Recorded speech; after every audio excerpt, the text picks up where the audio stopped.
Hello everyone, welcome to my channel fiction lovers में। आज फिर से चले आए मैं स्टोरी का नेक्स्ट पार्ट लेके। तो इससे पहले अगर आप मेरे चैनल पर नए हो तो सब्सक्राइब का बटन ज़रूर प्रेस करना फ्यूचर अपडेट्स के लिए। तो चलिए ज़्यादा पकड़ ना करते हुए शेयर करते हैं। तो लेट्स स्टार्ट इट। वांग जी, सब कुछ रेडी है और लगभग 3 घंटे के अंदर ही प्रेस कॉन्फ्रेंस स्टार्ट होने वाला है। ठीक है, सब कुछ रेडी है। हाँ, सब कुछ रेडी है।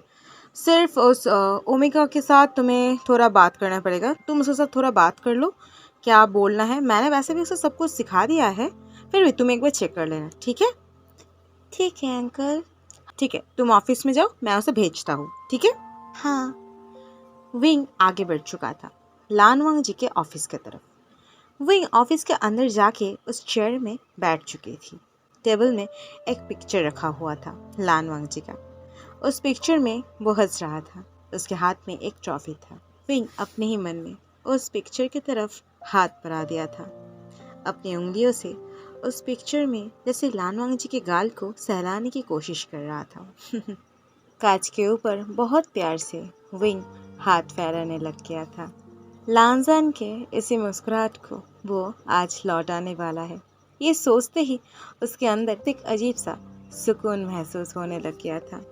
तभी उसके नजर आके गिरा टेबल में रखे हुए उस इलेक्ट्रिक कैलेंडर के ऊपर। वो थोड़ा शॉक हो गया था। अरे, ये तो गलत डेट है। हाँ, लगता है कोई भी इन सारी चीज में ध्यान नहीं देते। बहुत बुरी बात। मन में बड़बड़ाते हुए ही विंग उस डेट को ठीक करने लग गया था। 16 जुलाई 2020। तभी दरवाजे पे नॉक होने लग गया था। विंग उस कैलेंडर को टेबल में रख के फिर से अपनी चेयर में बैठ गई थी और सामने पड़ी फाइल को खोलते हुए बोली, कम इन। और दरवाज़ा खुल चुका था। दरवाज़ा खोलने के साथ साथ ही एक बहुत खूबसूरत से मीठी ओमेगा के फ्रेग्रेंस पूरे रूम में फैल चुका था और इसके साथ साथ हाई हिल का टक टक आवाज़ भी आने लग गया था। विंग ने अपने फेस को उठाते हुए देखा। उसने देखा रेड कलर के एक बहुत टाइट शॉर्ट वन पीस पहने हुए एक खूबसूरत ओमेगा आ रही है। देख के लग रहा था उस ओमेगा का सांस घुटने लग गया है, लेकिन इससे उस ओमेगा का कोई फर्क नहीं पड़ रहा। फिंग ने उस ओमेगा के फेस की तरफ देखा। Heavy makeup, dark lipstick and बहुत स्ट्रॉन्ग परफ्यूम की फ्रेग्रेंस। वो ओमेगा आके विंग के सामने खड़ी हो चुकी थी। Hello, I am rain. मुझे मिस्टर हान ने भेजा है। ओह, बैठिए। थैंक यू बोल के वो ओमेगा बहुत सिलेक्टिव तरीके से उसकी तरफ एक स्माइल दिया और फिर उस चेयर को खींच के उसके ऊपर बैठ चुकी थी, अपने लेग्स को क्रॉस करके। तुम्हें तो सब कुछ मालूम है ना? यस। अंकल, क्या तुम्हें सब कुछ बोली है? Yes sir. तुम ये कर पाओगे ना? प्रेस के सामने नर्वस तो नहीं होंगे ना? नो सर, बिल्कुल भी नहीं। आप मुझे ट्रस्ट कर सकते हैं। एंड वैसे भी आप जैसे हैंडसम अल्फा के लिए मैं कुछ भी कर सकता हूँ। ये बोल के उसने और एक सिलेक्टिव स्माइल दिया और इसके साथ साथ अपने क्लीवेज को शो करते हुए एक विंग भी किया। विंग को समझने में बिल्कुल भी देर नहीं हुआ था कि ये ओमेगा क्या इंडिकेट कर रही है। विंग का जबड़ा कस चुका था। कितनी गिरी हुई ओमेगा है ये। लेकिन फिर भी उसने अपनी कामिंग नेचर को बरकरार रखते हुए बोली, तुम्हें सिर्फ बोलना होगा। उस दिन तुम्हारी और लानवांग जी के बीच कुछ भी नहीं हुआ था। कर पाओगे ना? यस सर, मैं यही बोलूँगी प्रेस के सामने। ये बोलने के समय वो टेबल के नीचे से विंग के पैर के ऊपर अपना पैर देने लग गया था और खुद को कंटिन्यू करने लग गया था। मिस्टर लान, प्रेस के सामने तो मैं ये ऑब्वियसली बोलूँगी कि आपके और मेरे बीच उस दिन कुछ नहीं हुआ था, लेकिन अगर आप चाहे तो अभी हमारे बीच कुछ हो सकता है या फिर बाद में भी। ये बोलते समय कॉन्टिन्यूसली वो अपने पैर को विंग के थाई के ऊपर ले जाने लग गया था। उसके बाद वो ओमेगा अपने पैर को विंग के इनर थाई की तरफ ले जाने लग गया था। विंग गुस्से में तिलमिलाने लग गया था। इसका हिम्मत कैसे हुआ? कितना घिनौना ओमेगा ये। इसका इतना हिम्मत कि उसके लानजान को सीड्यूस करने की कोशिश करे। इस बिच को तो मैं सिखाऊंगी। वो ओमेगा अंडर थाई के पास अपना पैर ले जा ही रहा था, तभी अचानक से विंग ने उसका पैर को कस के पकड़ लिया था एंड उस ओमेगा के आंखों की तरफ देखने लग गया था, बहुत इंटेंसिटी के साथ। उसका फेस बिल्कुल स्ट्रेट था, जैसे कि कोई भी एक्सप्रेशन ही नहीं है। उस लड़की की फेस की मुस्कुराहट और भी बड़ा हो चुका था, लेकिन जल्द ही वो मुस्कुराहट खोने लग गया था, क्योंकि विंग उसके पैर को उल्टी दिशा में मोड़ना स्टार्ट कर दिया था। वो ओमेगा दर्द से करार उठा। वो अपने पैर को हटाने की कोशिश करने लग गया था, लेकिन विंग कहाँ छोड़ेगा। वो वही अपनी स्ट्रेट फेस के साथ उसकी तरफ पहले जैसा ही इंटेंसिटी के साथ देखने लग गया था और जोर से उसके पैर को उल्टी दिशा में मोड़ने लग गया था। प्लीज प्लीज मेरा पैर छोड़िए, ये दर्द हो रहा है। छोड़िए प्लीज, मेरा पैर टूट जाएगा, ये छोड़िए। विंग उसके पैर को छोड़ दिया था और अपनी वही मीठी लेकिन डार्क वॉइस में बोली, जहाँ पे पैर नहीं रखना चाहिए, अगर आप वहीं पे पैर रखने चाहोगे तो पैर टूटेगी ना। ये बात हमेशा हम सभी को समझना चाहिए। आखिरकार अपना औकात भी तो देखना चाहिए, है ना। वो ओमेगा गुस्से में तिलमिलाते हुए अपने पैर को सहलाने लग गया था और विंग की तरफ देखने लग गया था। मिस्टर लान, वो कुछ बोल पाए इससे पहले विंग ने बोली, गेट लॉस्ट, मुझे तुम जैसे घिनौनी ओमेगा की कोई ज़रूरत नहीं है। वो ओमेगा थोड़ा शॉक हो गया और फिर गुस्से में लड़खड़ाते हुए वहाँ से बाहर निकल गया था। उसके कुछ ही मिनट बाद मिस्टर हान लगभग दौड़ते हुए आया। वांग जी, वो ओमेगा उस जैसे पेच की कोई ज़रूरत नहीं है अंकल। ये बस सुन के ही मिस्टर हान थोड़ा शॉक हो गया था और फिर हंसने लग गया था। क्यों, क्या क्या वो तुम्हारे साथ फ्लर्टिंग कर रहा था, है ना। विंग मिस्टर हान की तरफ देखने लग गया था। मिस्टर हान अपनी हंसी को रोकने की कोशिश कर रहा था, लेकिन वो रोक नहीं पा रहा था। वांग जी, तुम उस ओमेगा को दोष नहीं दे सकता, उस ओमेगा का कोई फॉल्ट नहीं है। तुम्हारी फेस की तरफ देखो, इतना हैंडसम फेस लेकिन कोल्ड बिहेवियर। मुझे तो उस ओमेगा के लिए बुरा लग रहा है। Poor omega. विंग बहुत अजीब सी शक्ल बनाते हुए मिस्टर हान की तरफ देखने लग गई थी और मिस्टर हान वो तो अपनी हंसी को तब भी रोकने की कोशिश कर रही थी।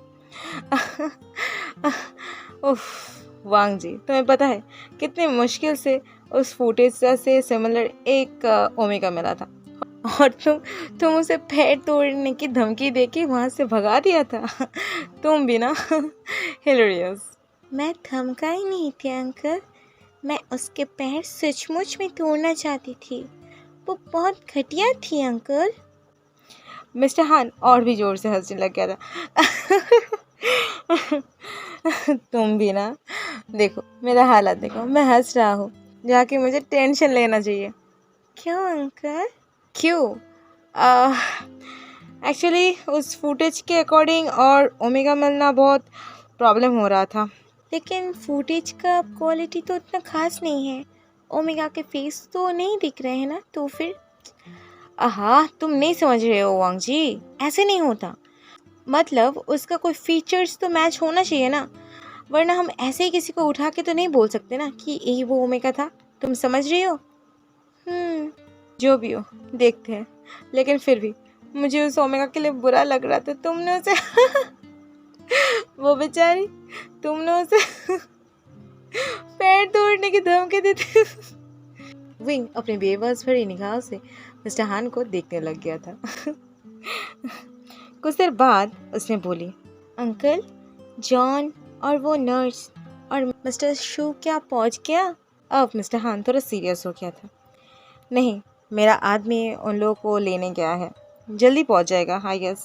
अंकल, मुझे डॉक्टर शू ट्रस्टेबल नहीं लग रहा है, इतना आसानी से मान गया। बेवजह शक कर रहे हो वांग जी, ये भी तो हो सकता है ना कि उसे अपना गलती का एहसास हुआ है एंड वो बस गिल्ट में आके ये सब कर रहा है। नहीं अंकल, डॉक्टर शू एक पैसा तक लेने के लिए राजी नहीं हुआ था, सिर्फ वो कॉन्फ्रेंस के दिन आने के लिए तैयार हो गया था। मुझे ये ठीक नहीं लग रहा है अंकल। आपको नहीं लगता कि रियो शांत बैठे। क्या उसे कुछ नहीं करना चाहिए था? हम इतने आसानी से सब कुछ सॉल्व कर पा रहे हैं। क्या ये अजीब नहीं है? ये सच है। रियो और मिस्टर फैंग दोनों की तरफ से ही कोई रिस्पॉन्स मैं नहीं देख पा रही हूँ। मुझे भी थोड़ा शॉक तो लग रहा है। इतने आसानी से सब कुछ प्रूफ कैसे हो पा रहा है और वो लोग चुपचाप बैठे हैं। इतनी आसानी से वो लोग हार मानने वाले हैं क्या? अच्छा वांग जी, ये सब छोड़ो। तुम कोच के अगेंस्ट कुछ क्यों नहीं किए? कोच को अपना सज़ा मिल गया है अंकल। अपने ही आप में वो पछताने लग गए हैं और ये दुनिया का सबसे हार्डेस्ट पनिशमेंट है अंकल। वो रोज़ पनिश्ड होगा अपने आप में, और इससे बड़ी बात और क्या है? तुमने सही कहा। कभी फिर से दरवाजे पे नॉक होने लग गया था। अंदर आओ। एक आदमी अंदर आया। सर, प्रेस के सारे लोग आने स्टार्ट कर दी है। ठीक ठीक है, तुम जाओ सबको सेट करो। यस सर, बोल के वो आदमी बोकर चला गया था।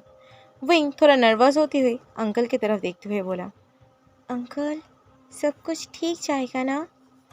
मेरा दिल बहुत घबराने लग गया है। मिस्टर हान के फेस में अब टेंशन आना स्टार्ट हो गया था। तभी उनके फ़ोन बजने लग गया था। उन्होंने पॉकेट से फ़ोन को उठाते हुए देखा। उनके एक आदमी ने कॉल की है। हेलो हेलो सर, सर हम हमारे ऊपर अटैक हुआ है सर। अचानक से सब कुछ ये सब हो गया, हम समझ नहीं पाए सर। हमारे हमारे बहुत सारे साथी मर चुके हैं सर। एंड वो लोग सर जॉन एंड नर्स को गोली की है। क्या क्या क्या वो लोग जिंदा है? नहीं सर, वो लोग स्पॉटेड है। और मिस्टर शू? वो भाग चुके हैं सर। मिस्टर हान कॉल को काट दिया था और कुछ सुनने की ज़रूरत नहीं है उसे, और फिर उस चेयर में धक करके वो बैठ चुका था। वांग जी, तुम सही कह रहे थे। रियो प्लान कर रहा था। क्या हुआ अंकल? कुछ आपके फेस से क्या हुआ है? बोलिए। सब कुछ ख़त्म हो गया है वांग जी। डॉक्टर शू भाग गया है। जॉन और नर्स को वो लोग मार दी है। वो लोग स्पॉट डेट है, गोली से मर चुके हैं वो लोग। विंग चुप हो गई थी। उसे लग ही रहा था कि रियो की तरफ से कुछ ना कुछ मूवमेंट तो होगा ही ना। इसके तुरंत बाद ही उसने बोला, अंकल कोच के घर पे आदमी भेजिए, वो सेफ चाहिए, हाउ एनी कॉस्ट। और हॉस्पिटल में भी उनकी बेटी। ओके, ये बोल के मिस्टर हान उठ के वहाँ से बाहर चला गया था। विंग का फेस अब सीरियस हो चुका था। उससे एक डार्क ऑरा जैसे निकलना स्टार्ट हो गया था। गुस्से में उसका फेस और आंखें दोनों ही लाल हो गए थे। तो रियो, यही था तुम्हारा प्लान? दूसरी तरफ एक रूम में डॉक्टर शू वो करते हुए बोले, thank you so much sir. Rio वहाँ पे बैठी थी। उसकी गोदी पे एक लड़की बैठी थी। उस लड़की के बदन में लगभग कपड़ा ना होने के बराबर था और रियो उस लड़की के चेस्ट में अपने फेस को रब कर रहा था। तभी मिस्टर शू के ग्रेटिट्यूड सुन के उसने हंसते हुए बोला, थैंक्स बोलने की कोई ज़रूरत नहीं है। मुझे ना हमेशा लाल कुत्ता पसंद है, बहुत ज़्यादा पसंद। ये बोल के वो उस लड़की की बेली पे एक किस किया और फिर से बोलने लग गया था, तुम भी अगर उन जैसे ही होते तो तुम्हारा हालत भी मैं वैसा ही करता। तुम भी कुत्ते की मौत मरते। तुम्हारी किस्मत उनसे बस थोड़ा ही अलग है। 3 लाख की जगह 3 मिलियन पाके मुझसे गद्दारी करने चला था। कुत्ते के मौत तो नसीब में होना ही था ना। लेकिन मिसेस शो, क्या आपको पता है, मुझे ना बिट्रेयल लोग बिल्कुल भी पसंद नहीं है। हाँ सर, और मैं आपसे बिट्रेयल नहीं की है। उस दिन वो हान उसके लोग आए थे ना मुझे बोलने के लिए, मैं तो साफ मना कर दिया था पैसे लेने के लिए। मैं सिर्फ बोला मैं उस दिन चला जाऊंगा और फिर आपके पास आ गया था। बोल के डॉक्टर शो हंसने की कोशिश करने लग गया था।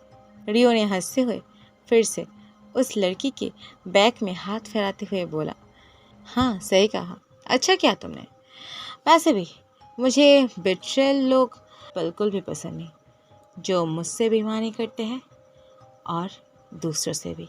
ये बात सुनते ही डॉक्टर शू का फेस पूरा फक्त सफ़ेद पड़ गया था। डर उसके फेस में आ चुका था।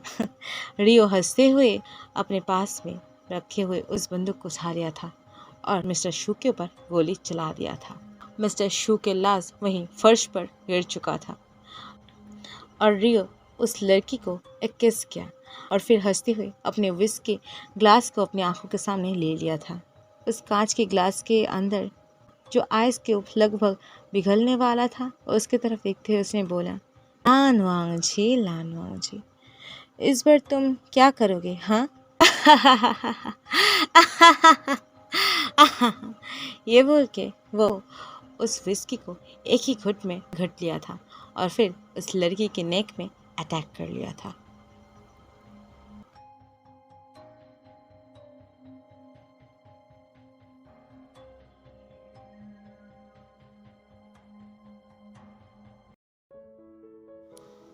तो बस आज का पार्ट यहीं तक था।